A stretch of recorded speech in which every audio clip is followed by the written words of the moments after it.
What is going on, everybody? I am back today to talk about a movie that was released in 2016. And the reason I decided to talk about this movie is because I see it on a lot of lists for like best psychological thrillers, disturbing films. And I'm always looking for movies in that subgenre because I love psychological thrillers. I love movies that just like keep you on the edge of your seat, that have a ton of different twists and turns. And I know this one was kind of a mixed bag when it was released. There were people that really loved it and people that really hated it. But it seems like over the years, more people have grown to appreciate it. And I've never seen it before. And I'm kind of surprised, especially with the stacked cast that this movie has, that I never watched it. But I finally got around to it. And the film I'm going to be discussing with you today is Nocturnal Animals. Nocturnal Animals is directed by Tom Ford. Susan Morrow receives a book manuscript from her ex-husband, a man she left 20 years earlier, asking for her opinion of his writing. As she reads, she is drawn into the fictional life of Tony Hastings, a mathematics professor whose family vacation turns violent. So I was really excited to watch this movie because of the subject matter. It sounded really interesting. And this movie is a mixed bag for me. I did not love it. I did not hate it. I enjoyed a lot of elements of it. Some elements of it kind of left me scratching my head, baffled as to like certain decisions, especially in like the editing and some of the actual technical aspects of the film. Some of the decisions that are made in the narrative structure I don't think work as well as others. And I'm going to talk about all of that when I break the movie down today. So at the beginning of the film, we're introduced to Susan Morrow, played by Amy Adams, who works at an art gallery. And we see her crazy art exhibit at the beginning of the movie. It is a wild way to introduce you into a film. I was hooked immediately, like, oh, where is this going to go? And she eventually goes home, and we find out that she is now married to Hutton Morrow, played by Armie Hammer, and the two of their relationship seems to be relatively broken. He's constantly going away on trips. We learn really quickly that he's having an affair on her, multiple affairs more than likely, and she just feels kind of empty in her day-to-day life. And she gets a package in the mail one day from her ex-husband Edward, who has been working on a novel. And we learn throughout the film they went to school together. He was always constantly trying to write a book, and so he's finally written this book. And Susan starts to read the book. Well, we as an audience see the story of the book, which tells us the story of Tony, played by Jake Gyllenhaal, who is going on vacation with his wife and daughter, and they come into contact with these people on their trip that start to terrorize them and run their car off the road. And the entirety of the movie is we're seeing the book play out in front of us and how Susan is reacting to the book, how she's dealing with it emotionally, and how it is impacting her in her day-to-day life. So as I said, I felt like this movie was relatively a mixed bag. I liked a lot of it, but I didn't like some of it. For starters, I did really enjoy the performances in this movie. I think one of the strongest performances in the entire film is Michael Shannon, who plays the fictional police officer in the book story, who is phenomenal. Michael Shannon is just incredible in every movie that he's in, and every second he was on screen, I was completely and totally hooked to what he was going to do next. He's just unpredictable, which is why I think he's such an amazing actor, and he does some pretty wild stuff in this movie that I appreciated. Amy Adams is fine. I didn't think her performance was anything spectacular.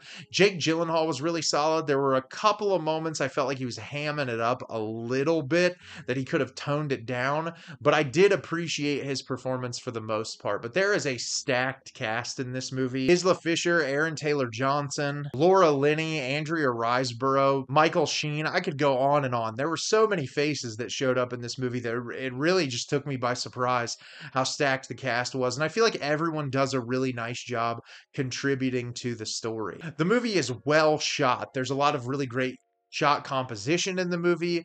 I feel like it creates an immersive world that it's easy to suck yourself into the story. I like a lot of the musical choices in the movie that I feel like create the tone that the director is going for. And I like the way that the two stories are playing side by side. Some people complain about how it jumps back and forth, but I feel like it's effective. I think that it seamlessly kind of cuts back and forth in between to where it's not too distracting or jarring, or it doesn't feel like any stone is really left unturned. I feel like you get enough information to understand what the director is trying to convey. But that's where my problems start. The first problem I want to talk about is the editing in this movie, which is some of the most baffling, horrible editing I've seen in a movie in quite some time. There are cuts in this movie that make absolutely no sense whatsoever. I could put a compilation up of all the really wild and crazy cuts that are in this movie that are just jarring. That it's not like it's accompanying the tone.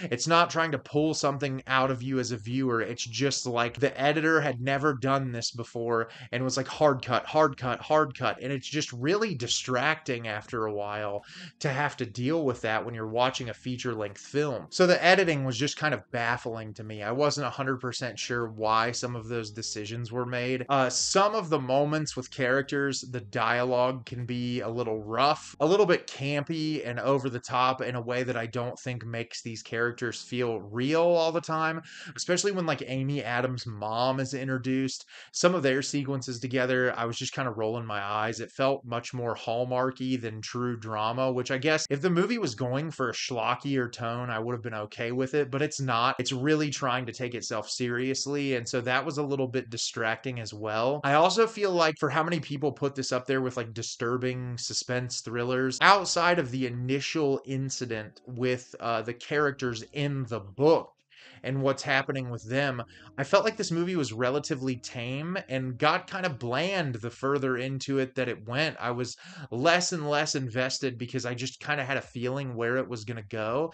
And I was hoping that there was a little bit more in Amy Adams' story that we were going to get that was going to create some level of tension or suspense for us as a viewer. But you don't really get all that much. I feel like her story, it's much more about decisions that she's made in her life in relation to Jake Gyllenhaal's character and their relationship initially. But I don't know. I just left feeling kind of unsatisfied. Like, what was the whole point of this? Like, it feels like it's getting across a very simplistic message and idea that didn't necessarily need all this intermingling of stories. And I was so much more invested when I was in the book part of the story than I was in the real world. It felt so much more like phony drama that you would read in like a cheap paperback, and not necessarily saying the story in the book is the most compelling. I read a lot of crime fiction. I really love that world. I'm currently reading a ton of Karen Slaughter, and I really love her stuff. I think she's very talented. And so I've been immersed in a lot of those worlds, and I just didn't find this one to be particularly enthralling.